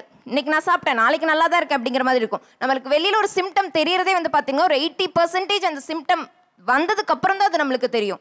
ஸோ அதனால வந்து இப்போ எனக்கு எதுவுமே ஆகலை நேற்று சாப்பிட்டா எதுவுமே ஆகலை அப்படிங்கிற மாதிரி இல்லை. அண்ட் ஆல்சோ ஜென்ரேஷன் வைஸ் அது வருதுன்னா அது இப்போ எல்லாருமே பெருமையாக சொல்கிறாங்க சார். ஆக்சுவலி எங்கள் அம்மாவுக்கு கொலஸ்ட்ரால் இருக்குது, கிராண்ட் பேரண்ட்ஸ்க்கு இருக்குது, எனக்கும் ஸோ கண்டிப்பாக வரும் அப்படிங்கிற மாதிரி. You don't want to pass it to the next generation, give it as a gift to the next generation. அது வருதுன்னா 70% சான்சஸ் இருக்குது. பட் 30% உங்களோட லைஃப் ஸ்டைல். ஓகேங்களா? லைக் நம்ம யூஎஸ் ஷிஃப்ட் இது ஒர்க் பண்ணுறது எல்லாமே காமன் தான். பட் அந்த மாதிரி ஒர்க் பண்ணும்போது நம்ம என்ன மாதிரியான லைஃப் ஸ்டைலை வந்து பின்பற்றி அட்லீஸ்ட் ஃபுட் ஹேபிட்ஸில் நம்ம சேஞ்ச் பண்ணலாம். இப்போ வெளியில் போய் ஒரு பிரியாணி ஆர்டர் பண்ணுறோம், ஃப்ரெண்ட்ஸ் கூட போகிறோன்னா கண்டிப்பாக நம்ம பிரியாணி சொல்லும் போது நம்ம மட்டும் சாலட் சூப்னு சொல்லி சாப்பிட முடியாது தான். லைக் ஒரு ஃபஸ்ட்டு வந்து பிரியாணியை சாப்பிட போகிறோன்னா ஒரு சூப் ஃபஸ்ட்டு ஆர்டர் பண்ணலாம், வெஜிடபிள் சூப் அந்த மாதிரி ஆர்டர் பண்ணும்போது நம்மளுக்கு அதுலேருந்து ஃபைபர் கிடைக்கும். நெக்ஸ்ட்டு சிக்கன் ஆர் ஃபிஷ்ங்கிறப்ப கிரில்டு ஆர் தந்தூரி அந்த ஃபார்மேட்டில் போகும்போது நம்மளுக்கு ப்ரோட்டீன் கிடைக்கும். So fibre and protein already நம்ம எடுத்துக்கிறதுனால 80% ஆஃப் த ஹங்கர் நம்மளுக்கு அந்த இடத்துல ஃபினிஷ் ஆயிரும். ஆஃப்டர் தட் வாக்கிங் பண்ணலாம். ஒரு 10 to 15 minutes வாக்கிங் பண்ணுறது மூலியமாகவும் நம்மளால் இதை கண்ட்ரோல் பண்ண முடியும். ஸோ என்னென்னா அந்த டைஜஷன், எந்த ஃபுட்டுக்கு எந்த டைஜஷன் எவ்வளோ நேரம் ஆகுது அப்படிங்கிறத தெரிஞ்சுக்கிட்டு நம்ம சாப்பிட்ணும். இப்போ இவங்கெல்லாம் நிறைய உணவுகளை ஃபாலோ பண்ணுறோம், இதெல்லாம் சாப்பிட்றோன்னு சொன்னாங்க இல்லையா? ஒரு நல்ல வாழ்க்கை முறையை வாழணும்னா என்ன பாரம்பரிய உணவை ஒருத்தவங்க ஃபாலோ பண்ணணும் சொல்லுங்களேன். பிரேக்ஃபாஸ்ட்டுக்கு எனக்கு ரொம்ப பிடிச்சது வந்து கேழ்வரகு களி, அதோட வேர்க்கடலை சட்னி. எங்களது வந்து இப்போது வேலூர் திருவண்ணாமலை மாவட்டம் பக்கத்தில் இருந்து, ஸோ அங்கே வந்து ஃபேமஸாக இருக்கும் வேர்க்கடலை சட்னி வந்து ஃபேமஸ். அதுவுமே வந்து வேர்க்கடலை சட்னி பூண்டு போட்டு பக்கத்து வீட்டு ஆண்டி வந்து எனக்கு செஞ்சு கொடுத்தாங்க. ஸோ அப்போ வந்து எனக்கு ரொம்ப பிடிச்சி போயிடுச்சு. ஸோ கேழ்வரகு கூட வேர்க்கடலை சட்னி ஆர் கருவாடு தொக்கு, அது வந்து எனக்கு ரொம்ப பிடிக்கும். ஸோ அதை ஃபாலோ பண்ணலாம் பிரேக்ஃபாஸ்ட்டுக்கு. இது மாதிரி வேற யாராரு என்னென்ன பாரம்பரிய உணவுகளை ஃபாலோ பண்ணால் நல்லா இருக்கும் அப்படிங்கிறத நீங்கள் சொல்லுங்களேன். மார்னிங் வெறும் வயிற்றில் இஞ்சி சாராக எடுத்துக்கணும். நம்ம எந்த ஃபுட்டை எடுத்தாலுமே நம்ம உடம்புலேருந்து கழிவு தேங்காமல் வெளியேற்றுறதுக்கு இது ஒரு பெஸ்ட் ப்ராசஸ். மதியத்தில் உணவுக்கு பிறகு சுக்கு பொடி சாப்பிடணும், பொடியாக இடித்து சாப்பிடணும். இரவு உணவில் வந்து சாப்பிட்டதுக்கு அப்புறம் வந்து கடுக்காய் பொடி இது எடுத்துக்கும் போது நம்ம உடம்புல எந்த ஒரு கழிவும் தேங்காமல் இருக்கும். பழைய கழிவு தேங்கியிருந்தாலும் அது வெளியேற்றும். அப்போ நோய் வராமல் தடுக்கும். நம்ம சாப்பிட்ற ஃபுட்டும் நம்மளுக்கு சரியான அளவில் முழு சத்தும் உடம்புக்கு அனைத்து உறுப்புகளுக்கும் போய் சேர உதவும் சார். கேழ்வரகு புட்டு சார், அது கூட கொஞ்சம் முடக்கத்தான் தோசை, பிரண்டை சட்னி வச்சு சாப்பிட்டிங்கன்னா நம்ம ஆயுள் வரைக்குமே மூட்டு வலி, நரம்பு பிரச்சனை எதுவுமே வராது. சர்க்கரை நோய் நம்ம பக்கமே அணுகாது. உளுந்தங்களி சார், ஆரம்ப காலத்துலேருந்து வயசுக்கு வந்தால் அந்த உளுந்தங்களி கொடுப்பாங்க. ஏன்னா வயிற்று வலி வராமல் இருக்கிறதுக்கு, இடுப்பு வலி வராமல் இருக்கிறதுக்கு கொடுப்பாங்க சார். ஆக்சுவலாக நாங்களுமே அந்த உளுந்தங்களி ஏஜ் அட்டன் பண்ணப்போ நாங்கள் சாப்பிடல. அம்மா என்ன பண்ணுவாங்கன்னா ஸ்டொமக் பெயினில் ரொம்ப கஷ்டப்பட்டோம் சார். அம்மா என்ன பண்ணுவாங்கன்னா உளுந்தங்களி கொடுப்பாங்க, நாங்கள் சாப்பிட மாட்டோம். அந்த டேஸ்ட் பிடிக்காதுன்றதை சாப்பிட மாட்டோம். அதனாலேயே வயிறு வலி வந்தால் சொல்ல மாட்டோம், ஏன்னா எங்கே உளுந்தங்களி செஞ்சு கொடுத்துருவாங்களோ சொல்ல மாட்டோம் அப்படின்னு சாப்பிட மாட்டோம் சார். அதுக்கப்புறம் சரி இதில் என்ன தான் இருக்குது, ரொம்ப வயிறு வலி அதிகமான ஸ்டேஜ் வந்ததுக்கப்புறம் இதில் என்ன தான் இருக்குது அப்படின்னு பார்க்கும்போது சரி ஒரு நாள் செஞ்சு கொடுத்தாங்க சார். அது என்னென்னா சாப்பிட்டதுலேருந்து ஒரு 3 months தொடர்ந்து சாப்பிட்டோம் சார். சாப்பிட்டதுலேருந்து இது வரைக்குமே எங்களுக்கு வயிற்று வலிங்கிற பிரச்சனையே இல்லை சார். ஏன்னா இப்போதைக்கு பிசிஓடிங்கிறாங்க சார். அப்போ எந்த பிசிஓடி சார் வந்துச்சு? அப்போ உளுந்தங்களி மட்டும்தான் சாப்பிடுவாங்க. நல்லா கொழுந்து தலவாழை இலை எடுத்து அதில் உளுந்து வறுத்து, அந்த வறுக்கும் போதே ஸ்மெல்லு அல்டிமேட்டாக இருக்கும் சார். அந்த உளுந்தை வறுத்து அரைச்சி அதை கருப்பட்டி இல்லைன்னா நாட்டு சக்கரை பியூராக எடுத்து அதை கலந்து ஒரு ஷேப், எப்படின்னா மண் பாத்திரம் எங்கள் வீட்டில் இருக்குது சார், அதில் கலந்து அப்படியே ஒரு ஷேப்பாக அந்த தலவாழை இலையில் வச்சு நடுவில் குழி பறித்து நாட்டு செக்கு நல்லெண்ணெய், அதுலேயே ஒரு கசப்பு இருக்கும், அதுவே செம்ம டேஸ்ட்டாக இருக்கும் சார். இல்லைன்னா பசு மாட்டு நெய், இதை ரெண்டுத்தையும் அதில் போட்டு அப்படியே குழச்சி சாப்பிடும் போது வேறு இதே ஹெவன் தான் சார். அது சாப்பிட்டதுலேருந்து இது வரைக்குமே எங்களுக்கு வயிற்று வலி, இடுப்பு வலி பிரச்சனையே வந்தது இல்லை சார். ஐயா நீங்கள் சொல்லுங்கள், நீங்கள்லாம் பாரம்பரிய உணவுகளை கடைபிடிக்கக்கூடிய ஒரு கூட்டமாக இருக்கீங்களா? உங்களுக்கெல்லாம் அந்த மாதிரி வைப்பு வருதா? நீங்கள் சாப்பிடும்போது அந்த பாரம்பரிய உணவில் அந்த வைப்பு இருக்கா? ஒருத்தனுக்கு பெரிய வைப்பே வந்து இந்த பழைய சோறு தான். இரவில் மோரை ஊற்றி கொஞ்சம் உப்பு கல் போட்டு அதை வந்து மூடி போடாமல் வெள்ளை துணி, தூய பருத்தி துணியை வேடு கட்டி வச்சு மண்பானையில் காலையில் அது வாசனையாக எடுத்து சின்ன வெங்காயம் போட்டு பச்சை மிளகாயோட மிதுக்கவத்தை சுண்டவத்தை சேர்த்து சாப்பிட்டா அதுக்கு இணை வேறு ஈடு இணை இல்லை. அப்போ இந்த பாரம்பரியத்தில் இருக்கும்போது அன்பு தம்பி பரோட்டா கடையில் சாப்பிடும்போது கலக்கிய ஊற்றுனா ஒரு வாடைன்னு சொன்னார், முட்டை ஆஃப் ஆயில் போட்டால் ஒரு சொன்னார். எனக்கு இதை பற்றி ரொம்ப வருத்தம் உண்டு. தம்பிகளா, நீங்கள் சாப்பிட்ற முட்டை எங்கேருந்து வருது? முட்டையின் நகரமான இருந்து வருது. என்னோட பாரம்பரியம், எங்கள் அப்பச்சி அப்பத்தா வளர்த்த கோழி என்ன இருந்துச்சு?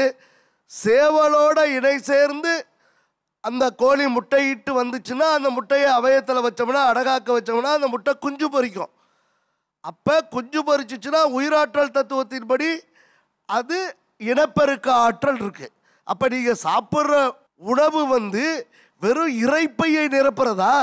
அதற்கு அடுத்தபடியாக இனப்பெருக்கத்தை வம்சத்தின் அடிப்படையில் சந்ததி பெருக்கத்தோடு சான்றாக தமிழினத்தின் அடையாளமாக நிறுத்துறதா அந்த பாரம்பரியம். தெரியாதனமா பசங்க எல்லாரும் பரோட்டான்ட்டாங்க. அந்த முட்டையை சொல்லி போட்டுக்கிட்டே இருக்கீங்களா ஆளாளுக்கு? நீங்க இருந்து வந்த முட்டை வந்து கோழியை தனியா அடைச்சிருவான், முட்டை போடும். ஆனா அந்த முட்டை குஞ்சு போடாது. அப்ப குஞ்சு வராத முட்டைக்கு என்ன பேரு? கூமுட்டை. குஞ்சு வராத முட்டை கூமுட்டை என்றால் இதை சாப்பிட்ட இளைஞனெல்லாம் கூமுட்டையா இல்லை இனப்பெருக்கத்தின் கூமுட்டையா? ஐயா ஒரு நிமிஷம் ஐயா. இப்போ நாங்க சாப்பிட்ற சாப்பாட்டில் இருக்கக்கூடிய அந்த விஷத்தன்மைங்கிறீங்க இல்லையா, அதே தான் இப்போ நீங்கள் எடுத்துக்கக்கூடிய அந்த காய்கறிகளையும் இருக்குங்கிறது வந்து உங்களுக்கு சில பேர்த்துல தெரியுமா என்னன்னு தெரியல. மேம் நீங்க சொன்னீங்க அந்த ஐயா ஒரே நிமிஷம் ஐயா, ஒரே நிமிஷம் ஐயா, ஐயா இருங்க. நாங்க சாப்பிட்றது சாப்பாடுல வந்து விஷத்தன்மை இருக்குதுன்னா நீங்க சாப்பிடக்கூடிய அந்த காய்கறியும் சரி அந்த பழங்களும் சரி நீங்க தானியங்களும் சரி அந்த தானியங்கள்லாம் வந்து உங்களுக்கு பியூரா வருதுன்னு உங்களுக்கு தெரியுமா? அந்த காய்கறிக்கு அந்த மண்ணில் போடக்கூடிய அந்த விஷத்தன்மையான ப்ரிசர்வேட்டிவ்ஸ் அண்ட் ஃபெர்டிலைசர் வந்து எவ்வளோ அளவுன்னு இல்லாமல் அந்த வியாபாரிகள் கொடுக்கக்கூடிய அந்த அளவை தான் நீங்கள் சாப்பிட்றீங்க. உங்கள் சைடில் வந்து இத்தனை பேரை வச்சுருக்கீங்க, ஆனால் வந்து இத்தனை பேரும் வந்து எத்தனை பேர் அந்த கூமுட்டை இல்லாத முட்டையை வந்து எடுத்துக்கிட்டு இருக்கீங்க? அடகாத்து எடுத்துட்டு இருக்கிற முட்டை எத்தனை பேர் எடுத்திருக்கீங்க இங்க? நான் சொல்றது என்னன்னா எல்லாரும் இயற்கையோடு இணைந்த வாழ்வியலை வச்சுக்கிட்டு இருக்கிறதுனால தான் இந்த இடத்துல இருக்கோம். அங்க எத்தனை பேருங்க எல்லாருமே அடை வச்சு சாப்பிட்டு இருக்கீங்க? ஐயா அதுக்கு தடையா இவ்வளவு தூரம் நாங்க வந்து பயணம் பண்றோம். நாங்களும் நல்லா தானே இருக்கோம். நீங்க வந்து பாரம்பரியத்தை பின்பற்றி நீங்க அங்க உட்கார்ந்திருக்கீங்க. 30 ஆண்டுகளுக்கு முன்னாடி வரைக்கும் செயற்கை கருவூட்டல் மையத்தை நாங்கள் தேடவில்லை. செயற்கை கால்நடைக்கு ஊசி விந்தணு குச்சிகளை நாங்கள் தேடவில்லை. பெட்டை கோழிகள் வந்து நாங்கள் வந்து எங்கே பார்த்தாலும் நாங்கள் வந்து பிராய்லர் கோழி வெள்ளை கோழி விருந்தாடிக்கு கூட நாங்கள் அடிக்க மாட்டோம். சரிங்க. எங்களுடைய வழிபாட்டு முறைகளில் கூட அது மதுரையாக இருக்கலாம், சிவகங்கையாக இருக்கலாம், புதுக்கோட்டையாக இருக்கலாம், வடார்காடாக இருக்கலாம், தென்னார்காடாக இருக்கலாம், மச்சமுள்ள கால்நடைகளை கூட நாங்கள் பலியிடுவதில்லை. அதே போல் நாட்டுக்கோழி படையலில் கூட வெள்ளை கோழியை நாங்கள் பயன்படுத்துவதில்லை. இப்படியெல்லாம் ஒரு அறிவியல் பாரம்பரியத்தில் பிறந்ததா இந்த தமிழ் பாரம்பரியம். இவங்க சொல்கிறாங்கல்ல நாட்டுக்கோழி முட்டை, அது வந்து டிமாண்டும் இருக்கும், சப்ளை பண்ண முடியாது. அதோட அவைலபிலிட்டியும் சரி டிமாண்டும் சரி ஃபுல்ஃபில் பண்ண முடியாது. அதே வந்து பாய்லர் கோழிலால் அது வந்து சாப்பிட்டா கூட நமக்கு எவ்வளோ ப்ரோட்டீன் இருக்கோ அது கிடைக்குது. அஃபோர்டபுள் பண்ண முடியலனா கூட அது அந்த வாங்கி சாப்பிட்றனால எனக்கு அந்த ப்ரோட்டீன் கிடைக்குது. ஸோ அதனால் நாங்கள் அதை கன்சியூம் பண்ணுறோம். ஸோ எங்களுக்கு தெளிவு இல்லாமல் இல்லை. நான் வந்து டீ டோட்டலர். ஸோ என்னால் வந்து நிறையா இதில் என்ஜாய் பண்ண முடியாது. அட்லீஸ்ட் நான் ஒரு ஃபுட்டில் ஆச்சும் வேறு ஏதாச்சும் சாப்பிட்டு நான் என்ஜாய் பண்ணிட்டுருக்கேன். ஸோ அதில் உங்களுக்கு என்ன இஷ்யூ இருக்குது? பாரம்பரிய உணவுகள் சாப்பிட சொல்லி என்னெல்லாம் உங்களை மேனிப்புலேட் பண்ணுறதாக நீங்கள் நினைக்கிறீங்க? ஏஜ் அட்டன் பண்ணப்போ சாப்பாடு சரியாக தராதனால ப்ரெக்னன்சியில் வந்து அந்த ப்ராப்ளம் காமிக்குதுன்னு சொன்னாங்க. எங்கள் இதில் அதெல்லாம் பண்ண மாட்டாங்க ஏஜ் அட்டன்லாம் பண்ணால். ஆனால் நான் 2 டெலிவரியும் வந்து நார்மல் டெலிவரி தான். நான் 25 வயசுலேயே 2 குழந்தை பெற்றுட்டேன். இதே வந்து 30 வயசில் பெற்றிருந்தா எனக்கு சம்திங் ஏதோ எனக்கு உடம்புல ஆயிருக்கும். ஆனால் சாப்பாட்டுனால தான் இது ஆகுதுன்னா எப்படி சார்? ப்ரோட்டீன்ஸ் இல்லை, விட்டமின்ஸ் இல்லைன்னு சொல்கிறாங்க. சிக்கனில் வந்துட்டு பார்த்தீங்கன்னா ப்ரோட்டீன் இருக்குங்க. சீ ஃபுட்டில் வந்துட்டு பார்த்தீங்கன்னா ஒமேகா 3 ஃபேட்டி ஆசிட்ஸ் இருக்குது. அயன் அப்சார்ப்ஷன் வந்துட்டு பார்த்தீங்க அப்படின்னா வந்துட்டு ஹீம் அயன் அப்படின்னு சொல்லிட்டு தாவரங்களை காட்டிலும் வந்துட்டு பார்த்தீங்க அப்படின்னா மீட்டில் தான் அதிகமாக இருக்குது. விட்டமின் B12 இருக்குது, கால்சியம் கிடைக்குதுங்க. இது எல்லாமே இருக்குதுங்க. ஆனால் வந்துட்டு நீங்கள் சாப்பிட்றது மொத்தமாகவே ஜங்க் ஃபுட்டாக இருக்குது. நாங்கள் ஜங்க் ஃபுட் சாப்பிடல. லைஃப் இஸ் ஷார்ட், நம்ம வந்துட்டு என்ன வேணா சாப்பிடலாம் அப்படின்ற வேர்டை வந்து நீங்கள் ரொம்ப ஈஸியாக சொல்கிறீங்க. இது ஒரு சோஷியல் மீடியா பிளாட்ஃபார்ம். இது எவ்வளோ பேரை இம்பாக்ட் பண்ணும் தெரியுமா? ட்ரிங்கிங் இஸ் இன்ஜூரியஸ் அப்படின்னு சொன்னால் ஒருத்தர் வந்துட்டு ரொம்ப ப்ராப்ளம் ஆயிடுச்சு, இல்லைங்க நான் இன்னும் கொஞ்ச நாள் தான் வாழ போகிறேன், நான் இருக்க வரைக்கும் நான் எல்லாத்தையும் சாப்பிட்டுக்கிறேன் அப்படின்னா இந்த சொசைட்டி அவங்க ஃபேமிலியோ இல்லைனா வந்துட்டு டாக்டர்ஸோ ஹலோ பண்ணுவாங்களா? நீங்கள் என்ன சொல்கிறீங்கன்னா நாங்கள் எல்லாருமே ரொம்ப தப்பான ஒரு விஷயத்தை ட்ரெண்ட் பண்ணுறோம். கரெக்டா? எக்ஸாக்ட்லி. இவங்க கடையில போய் சாப்பிடுறேன், அந்த பிரியாணி எனக்கு பிடிச்சிருக்கு, அந்த போஸ்டை நான் போடுறேன். அதை நான் ட்ரெண்ட் பண்ணலங்க. பார்க்குறவங்க தான் எங்க போஸ்டர் ஷேர் பண்ணி இது போய் பாருங்க, இதை போய் சாப்பிடுங்கன்னு ட்ரெண்ட் பண்றாங்க. நாங்க தியேட்டர்ல படத்தை ரிலீஸ் தான் பண்றோம். யார் வந்து படத்தை பார்த்து ஹிட் பண்றது? சார் அதுதான் நான் சொல்றேன் சார், நாங்க தான் பார்க்குறோம். நாங்க எந்த தேதியும் ப்ரமோட் பண்ணாம நீங்க படத்தை தியேட்டருக்கு போக முடியுமா? நீங்க முதல்ல ஒரு விஷயத்தை புரிஞ்சுக்க மாட்டேங்கிறீங்க. நீங்க சின்ன மீடியமோ பெரிய மீடியமோ உங்களை நம்பி ஒரு ஃபாலோவர்ஸ் வந்து இன்னைக்கு 1 மில்லியன் 2 மில்லியன் 10 மில்லியன்லாம் நிறைய பேர் இப்போ நிறைய ஃபாலோவர்ஸ் வச்சுருக்காங்க. அப்போது எதுக்காக அந்த ஃபாலோவர்ஸ் நீங்கள் வந்து அக்செப்ட் பண்ணிக்கிட்டு ஃபாலோவர்ஸ் வச்சுருக்கீங்க? It's generating a revenue. அப்போ ட்ரெண்ட் பண்ணுறதுக்கு தான் நம்ம ஒன்று பண்ணுறமே தவிர you also being part of it. அது வந்து நான் ஷேர் பண்ணுறவங்க மட்டும்தான் ரெஸ்பான்சிபிலிட்டி சொல்ல முடியாது. என் பையன் தான் அதை பார்க்குறான்னா அந்த அண்ணன் சொன்னாங்க முறுன்னு நல்ல கலர்ஃபுல்லாக சிக்கன் இருந்தால் தான் நல்லா இருக்கும் அப்படிங்கிற எமோஷன் பையனுக்கு கொடுக்குறது இவங்க தான். நான் ஒரு தினையும் தேனும் கலந்த ஒரு லட்டு கொண்டு கொடுக்கும்போது இது நல்லா இல்லை, அந்த அண்ணன் முறுன்னு சிக்கன் செஞ்சாங்க, நீங்கள் சிக்கன் செஞ்சு தர மாட்டீங்களா, அதுக்கு வந்து சாஸ் தொட்டு தர மாட்டீங்களா அப்படின்னு இன்ஃப்ளூயன்ஸ் பண்ணுறது இவங்க தான். 230 ரூபா கொடுத்து ஒரு பிரியாணி வாங்கினா அது நல்லாவே இல்லைங்க சாப்பிட்றதுக்கு. நான் நல்லா இல்லைன்னு வீடியோ போட்டேன். அந்த நல்லா இல்லாத வீடியோவுக்கு அவங்க ஓனர் வந்து என்ன கமெண்ட் பண்ணுறாங்க, உன்னை கொண்டுருவேன், உன்னை சாவடிச்சிருவோம், அந்த வீடியோ டெலிட் பண்ணுறாங்க. எனக்கு அப்படிலாம் பிரச்சனை கிடையாது, நான் இதுக்காக இருக்கோம். நாங்கள் சொல்லுங்க சார், இவங்க கொலை மிரட்டல் மட்டும்தான் இருக்கு. என்னை கொலை பண்ணுறதுக்கே வந்துட்டானுங்க. போயிட்டு ஷட்டரை க்ளோஸ் பண்ணி கத்தி கழுத்தில் வச்சுட்டு வீடியோ டெலிட் பண்ண முடியுமா முடியாதா? ஸோ 1 வீக்குக்கு முன்னாடி நடந்துச்சு இது.